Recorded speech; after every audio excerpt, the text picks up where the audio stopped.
ఇది కేవలం అంతరిక్ష ప్రయాణం కాదు.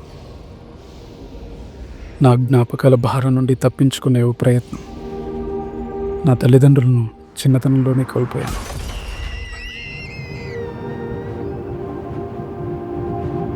నా తొలి ప్రేమ నన్ను వదిలి వెళ్ళిపోయింది.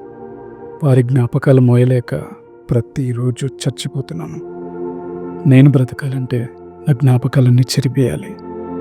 అందుకే ఈ గ్రహానికి వచ్చాను.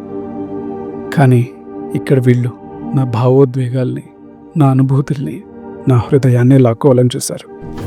అప్పుడు నా మనసు విలువ నాకు అర్థమైంది. వెంటనే భూమికి తిరిగి చేరుకున్నాను.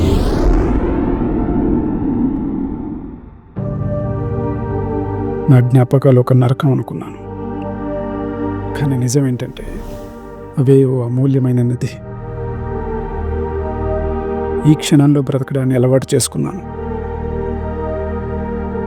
చిన్న చిన్న ఆనందాలను ఆస్వాదించాను. ఓ తల్లి నన్ను దత్తత తీసుకుంది. నాకు ఓ కుటుంబం దొరికింది. చిన్న పిల్లాళ్ళ ఏడ్చాను. బాధ తగ్గింది. నన్ను ప్రేమించే మనిషి నాకు దొరికింది. తన్నే పెళ్లి చేసుకున్నాను. జ్ఞాపకాల్లో బతకడం ఆపినప్పుడు మళ్ళీ జీవించడం మొదలుపెట్టాను. ప్రతి క్షణాన్ని ఫీల్ అవుతున్నాను.